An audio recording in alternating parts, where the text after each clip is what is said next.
Tiba-tiba seorang perempuan jatuh di tengah sekolah ketika semua murid sedang sibuk mempersiapkan ujian masuk perguruan tinggi. Di Cina, masa-masa persiapan ujian masuk perguruan tinggi adalah masa yang paling berat, karena anak-anak akan belajar dengan mati-matian untuk masuk ke universitas terbaik yang mereka impikan. Di tengah kesibukan ini, Chen Nian yang bertugas membawa susu untuk para murid bersama temannya melihat temannya itu melakukan hal yang aneh. Kemudian tiba-tiba ketika Chen Nian sedang sibuk belajar, semua murid tiba-tiba berlari keluar karena ada sesuatu yang terjadi. Chen Nian yang ke lapangan kemudian tahu bahwa ternyata ada seorang murid yang terjun dari atap sekolah. Chen Nian sendiri maju ke depan karena tahu itu adalah temannya yang menemaninya membawa susu sebelumnya. Chen Nian kemudian membuka jaketnya dan kemudian menutupi tubuh temannya yang terjatuh itu. Semua murid hanya diam melihatnya dan merekam kejadian tersebut. Sebenarnya apakah yang membuat anak itu sampai melakukan tindakan ekstrim ini? Esoknya tiba-tiba Chen Nian dipanggil gurunya untuk menjadi saksi kepada detektif yang menangani kasus ini. Mereka menanyakan hubungan Chen Nian terhadap perempuan yang terjatuh di sekolah itu. Namun Chen Nian berkata ia tidak dekat dengan wanita itu. Bahkan ia tidak tahu menahu apa masalah yang menimpa anak itu. Kenapa Chen Nian menutupi tubuh anak itu? Karena menurutnya anak itu tidak akan mau tubuhnya dipertontonkan seperti itu. Kemudian ketika Chen Nian kembali ke kelas, semua murid kini sedang memandanginya. Bukan tanpa alasan, ternyata ketika Chen Nian ke kursinya, ia menemukan ada cairan merah di kursinya itu. Namun Chen Nian tidak menemukan siapa yang melakukan hal itu. Chen Nian jadi ingat masa di mana ketika teman perempuan itu mendapatkan hal yang sama di mana kursinya ada cairan merah. Namun Chen Nian hanya diam tanpa membantu. Pada akhirnya perempuan itu duduk di cairan merah itu mengenai roknya. Ketika belajar mengajar akan diadakan, guru menyuruh mereka untuk duduk. Namun Chen Nian bergeming sampai akhirnya membuat gurunya curiga. Gurunya kemudian memarahi anak-anak bahwa tidak ada lagi waktu untuk bermain-main seperti ini. Chen Nian juga diberi masukan oleh gurunya untuk bergaul dengan yang lain agar dirinya tidak ditindas siapapun. Chen Nian tinggal seorang diri di rumahnya. Ibunya adalah penjual kosmetik ilegal yang membuatnya harus bersembunyi dari para tetangga yang marah-marah mencari ibunya. Chen Nian harus selalu bersembunyi dari mereka yang mencari ibunya. Esoknya Chen Nian sekolah seperti biasa, namun tiba-tiba ketika ia sedang mengantri makanan, sekelompok wanita tengah mendekat kepadanya. Kemudian anak-anak itu mulai mengganggu Chen Nian. Chen Nian ingat merekalah yang selalu membuli temannya Xiaode yang melompat dari atas sekolah. Kini mereka mulai mengganggu Chen Nian, apalagi Chen Nian diam-diam peduli dengan Xiaode itu. Ketika Chen Nian pulang sekolah, tiba-tiba ada seseorang yang menendang Chen Nian dari belakang. Ternyata itu adalah Wei Lai bersama teman-temannya. Mereka kemudian mulai menyiksa Chen Nian dan mengancamnya untuk tidak melapor kepada polisi karena selama ini membuli Xiaode. Ketika pulang, Chen Nian menemukan ibunya ternyata ada di rumah. Namun Chen Nian melarang ibunya melakukan kegiatan yang terlalu berisik karena takut orang-orang yang mencarinya datang dan menangkapnya. Ibu Chen Nian tampak tak peduli dengan masalah anaknya, dan hal itu hanya bisa Chen Nian pendam sendirian. Besoknya di sekolah, para murid mulai memindahkan meja-meja mereka sesuai dengan ranking mingguan yang mereka dapatkan. Chen Nian melihat Wei Lei yang seorang pembuli tetap saja anak yang pintar di sekolah, dan ia tidak bisa melakukan apapun. Malamnya ketika Chen Nian pulang, ia berlari karena takut Wei Lei bersama teman-temannya akan menangkap dan membulinya. Namun sayang ketika berjalan, ia tidak sengaja melihat sekelompok preman tengah mengeroyok seorang pria yang sendirian. Ketika Chen Nian mencoba menelpon polisi, pria-pria itu menangkap Chen Nian. Chen Nian akhirnya disiksa oleh para pria-pria ini. Kemudian mereka membuat Chen Nian mencium pemuda yang dikeroyok di depannya. Kemudian tiba-tiba pria itu melompat menyerang salah satu kelompok ini sampai babak belur, dan kemudian mereka semua pergi dari sana. Chen Nian pulang dalam keadaan HP-nya rusak dan uangnya diambil para pemuda itu. Chen Nian kemudian harus pergi ke ATM untuk mengambil uang lagi karena uangnya sudah dicuri. Tiba-tiba saja pria yang dikeroyok tadi datang menemui Chen Nian, kemudian menawarkannya bantuan dan mengganti uangnya. Ia membawa HP Chen Nian ke sebuah counter untuk diperbaiki. Pria itu kemudian memperbaiki sendiri HP Chen Nian yang membuat Chen Nian bingung. Pria itu ternyata biasa melakukannya karena ia sering mencuri HP. Ia juga menawarkan Chen Nian perlindungan jika Chen Nian mau membayarnya. Namun Chen Nian enggan, bahkan sempat meremehkan pria bernama Xiaobe ini karena dirinya punya masa depan yang lebih baik. Tapi tetap saja ketika Chen Nian akan pulang, Xiaobe menemaninya dengan berjalan di dekat Chen Nian. Ketika Chen Nian sampai di dekat rumahnya, ia terkejut melihat ada banyak poster ditempel di dinding dengan wajah ibu Chen Nian yang adalah seorang penipu dan penjual kosmetik ilegal. Bahkan esoknya ketika di sekolah, poster ibu Chen Nian disebar ke murid-murid lain dan hal itu membuat Chen Nian jadi bulan-bulanan teman-temannya. Pelakunya tentu tidak lain dan tidak bukan adalah Wei Lei si pembuli.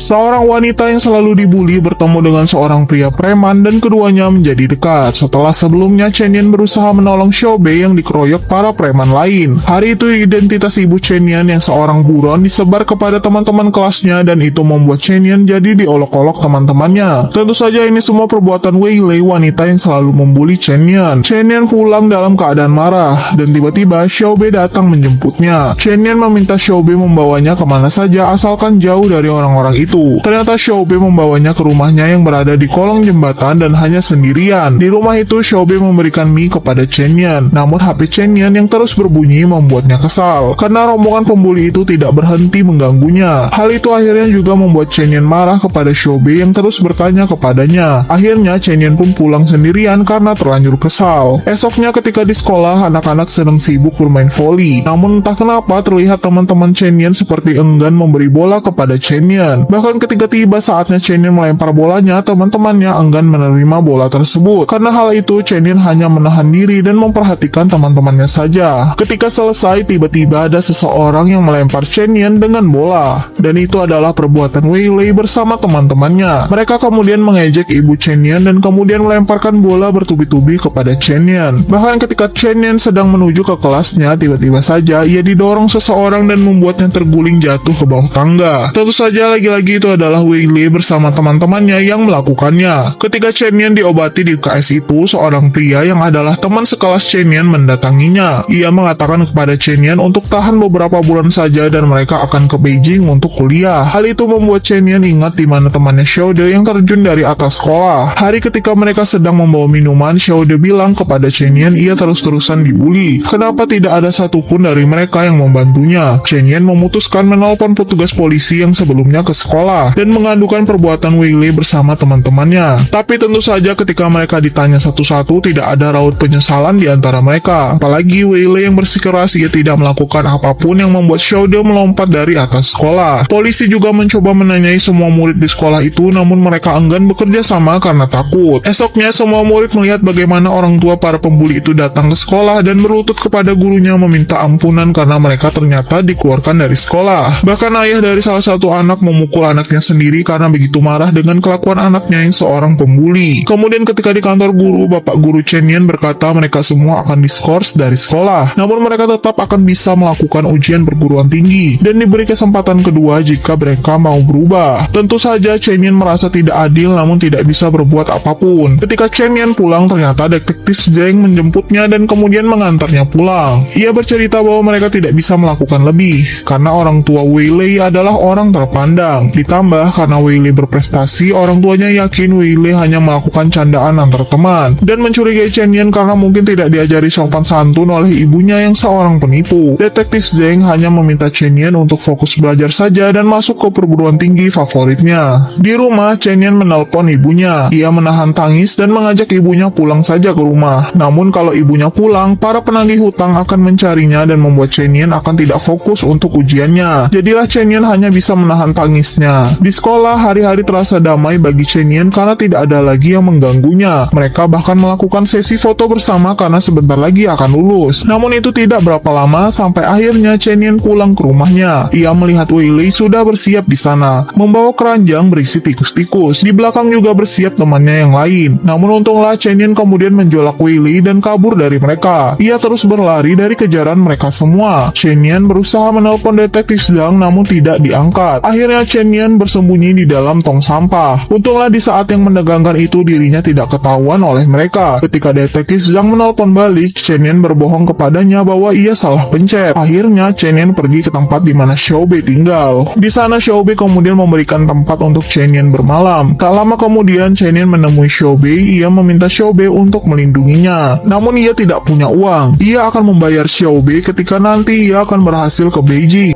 Karena selalu dibully teman-temannya ketika pulang sekolah, Chen Yan meminta bantuan seorang pria bernama Xiaobei yang adalah seorang preman. Jadilah semenjak saat itu Chen Yan memutuskan tinggal di rumah Xiaobei. Dan kini setiap pagi berangkat sekolah, Chen Yan akan ditemani oleh Xiaobei, namun Xiaobei akan mengikutinya dari jarak jauh. Diam-diam sebenarnya Xiaobei memberi peringatan kepada Wei Lei yang membuli Chen Yan, di mana ia mengancamnya untuk tidak mengganggu wanita itu. Sehari-hari Xiaobei yang tidak pernah sekolah mencari uang dengan cara bermain judi bersama teman-temannya yang lain. Sedangkan Chen Yan sendiri sibuk belajar untuk menghadapi ujian masuk perguruan tinggi yang begitu sulit. Hari-hari yang dijalani Xiaobei Xiaobe sangat berbeda dengan Chen Yan. Kekerasan menjadi hal biasa yang dialami oleh Xiaobe, namun ia tetap merasa gembira ketika dirinya bisa bersama dengan Chen Yan. Hari itu tiba-tiba salah satu pembuli Chen Yan datang kepadanya menangis dan memohon untuk ditolong karena semenjak Wei Lei diancam, ia tidak berani lagi mengganggu Chen Yan. Chen Yan merasa kasihan kemudian meminta wanita itu untuk pulang bersama Chen Yan saja. Malam itu Xiaobe sungguh mengalami hari berat di mana kini badannya jauh lebih babak belur. Mereka kemudian berbaring bersama berdua, dan dari situ mulai timbul kedekatan di antara mereka. Bahkan Xiaobe mau bercerita masa lalunya yang suram kepada Chen Yan. Semenjak malam itu, kini keduanya semakin akrab, di mana Chen Yan yang selalu murung tiba-tiba saja mulai tertawa di dekat Xiaobe. Ia juga sering berpergian bersama berdua, namun tetap saja ketika mereka berjalan berdua, Xiaobe tetap menolak untuk jalan berdampingan dan lebih memilih mengawasi Chen Yan dari jauh. Xiaobe saat itu mengajak Chen Yan untuk melihat akuarium bersama-sama, hal-hal sederhana yang jarang dialami oleh Chen Yan. Karena hubungan mereka, Xiaobe mulai terpikir bagaimana jadinya kalau dia bisa kuliah. Apakah hidupnya akan berubah? Apalagi tiba-tiba Chen Yan memberikan kartu ATM-nya karena tidak ingin melihat Xiaobe pulang dalam keadaan babak belur mencari uang. Tentu saja semakin lama ada rasa yang tumbuh di antara mereka berdua. Walau diam-diam sebenarnya Xiaobe tidak yakin dengan hubungan di antara mereka. Ketika Xiaobe bersama teman-temannya sedang main game, tiba-tiba polisi datang dan menangkap mereka tanpa alasan. Chen Yan cemas dan menelpon Xiaobe yang tidak kunjung diangkat. Ternyata polisi sedang mencari seorang pria yang melecehkan seorang gadis di jalanan. Karena mereka dianggap berandalan, tentu saja polisi menangkap mereka untuk dicari siapa pelakunya. Chen Yan sudah akan pergi ke sekolah, namun Xiaobe masih saja belum pulang ke rumah. Ditelepon juga tak ada jawaban. Sampai akhirnya malam tiba dan Chen Yan sudah akan pulang. Xiaobe belum juga tampak. Kemudian salah satu pembuli Chen Yan yang sebelumnya minta tolong datang lagi. Chen Yan tidak tahu itu adalah malapetaka baginya. Ternyata diam-diam teman Wei Lei membawanya lagi kepada rombongan Wei Lei, padahal Chen Yan sebelumnya sudah menolongnya. Tentu saja kali ini bully yang diterima Chen Yan jauh lebih parah. Bahkan mereka juga membawa pria-pria di sana. Chen Yan disiksa lalu juga digunting rambutnya habis-habisan. Semua perbuatan mereka terhadap Chen Yan direkam, bahkan mereka juga membuka paksa baju Chen Yan. Akhirnya setelah hari yang panjang, Xiaobe pulang. Dengan tergesa-gesa ia masuk ke rumahnya mencari Chen Yan. Benar saja ternyata Chen Yan sudah babak belur dan bajunya compang-camping. Ia juga menangis sambil mengelem ulang kertas-kertasnya yang disobek oleh Wei Lei dan kawan-kawannya. Xiaobe begitu marah ketika melihat keadaan Chen Yan, ia kemudian berlari keluar namun Chen Yan menahannya. Ia tidak mau Xiaobe melakukan tindakan gila yang akan merugikan mereka. Chen Yan hanya bisa menangis menanggung ini semua. Setelah itu, Xiaobe memutuskan memangkas habis rambut Chen Yan yang sudah rusak parah. Sambil menangis karena penyesalan gagal menyelamatkan wanita itu, tiba-tiba saja Xiaobe memutuskan memangkas habis rambutnya sendiri. Hal itu ia lakukan agar Chen Yan tidak merasa sendirian. Terakhir mereka kemudian berfoto bersama. Lalu keduanya pergi bermotor bersama seperti hari-hari biasanya.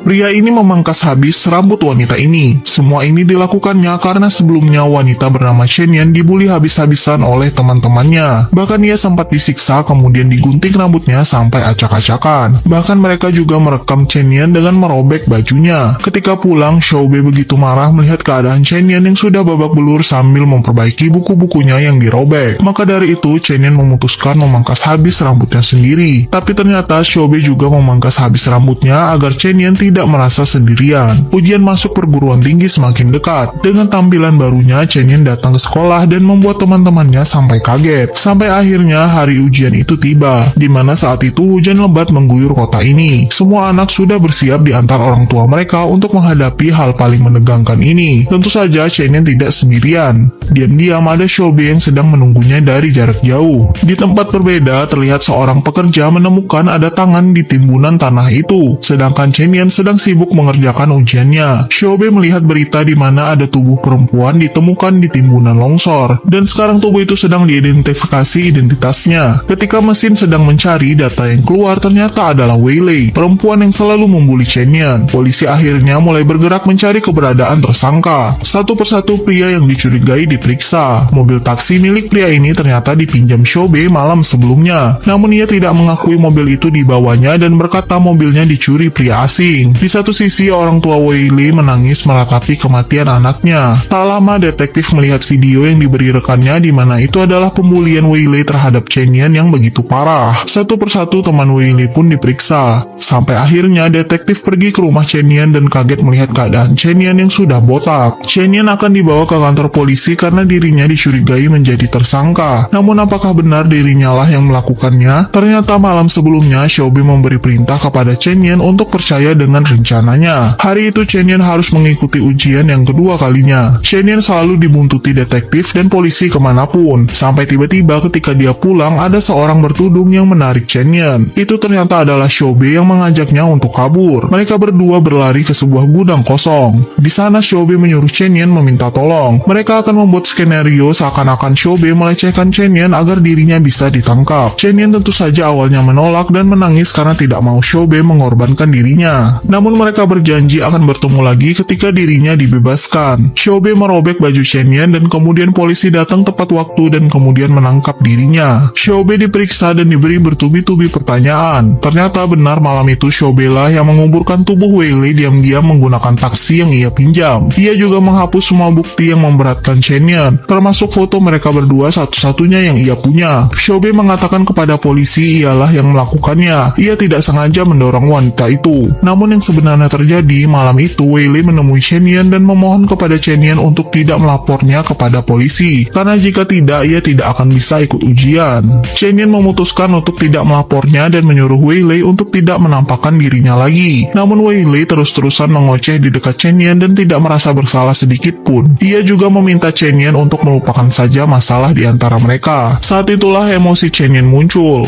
Kemudian tanpa sengaja ia mendorong Wei Lei dan membuatnya jatuh terguling ke bawah tangga. Chen Yan lah yang membuatnya tewas. Detektif yang tidak percaya kemudian memutuskan memeriksa CCTV perjalanan Chen Yan ke sekolah dan menemukan seorang pria bertudung di dekatnya. Xiaobi tidak mau Chen Yan gagal masuk universitas impiannya dan begitulah mereka membuat skenario. Hari itu akhirnya keduanya diinterogasi terpisah, di mana detektif perempuan ini yang mewawancarai Chen Yan sedangkan detektif Zhang mewawancarai Xiaobi. Keduanya menekan anak-anak ini untuk mengakui perbuatan mereka yang sebenarnya. Namun keduanya bersikeras dengan rencana mereka di mana Xiaobi lah yang bertanggung jawab atas ini semua. Pada akhirnya detektif menerima alasan Chen Yan dan akhirnya dirinya dibebaskan. Tepat ketika Chen Yan keluar, ia bertemu dengan ibunya. Ujian akhirnya berakhir dan masa-masa berat ini sudah terlewati. Para pembuli Chen Yan juga menjalani hari-harinya seperti tidak ada apapun. Xiaobi sendiri akan mendapatkan hukumannya. Chen Yan berhasil mendapatkan nilai yang cukup tinggi di ujiannya. Namun tiba-tiba ada tamu yang mencari dirinya. Itu adalah detektif Zhang, yang memberi kabar kepada Chen Yan bahwa Xiaobi akan dihukum mati. Saat itulah tangis Chen Yan pecah. Chen Yan tahu ternyata detektif ini hanya memancingnya agar mengakui perbuatannya untuk terakhir kalinya. Jadilah akhirnya di penjara Xiaobi bertemu dengan Chen Yan dan itu adalah permintaan Chen Yan sendiri. Mereka berdua hanya bisa bertatapan sambil menangis karena pada akhirnya mereka berdua ketahuan. Chen Yan akhirnya ditangkap karena ia dianggap bertanggung jawab atas kematian Wei Lei bersama dengan Xiaobi. Tahun-tahun berlalu, akhirnya Chen Yan berhasil menjadi guru SD. Ketika mengajar, ia melihat seorang anak yang terlihat murung dan itu mengingatkan akan dirinya. Ia pulang bersama anak itu yang ternyata menyembunyikan lebam di badannya. Diam-diam di belakang ada Xiaobi yang sudah bebas mengikuti Chen Yan seperti biasa.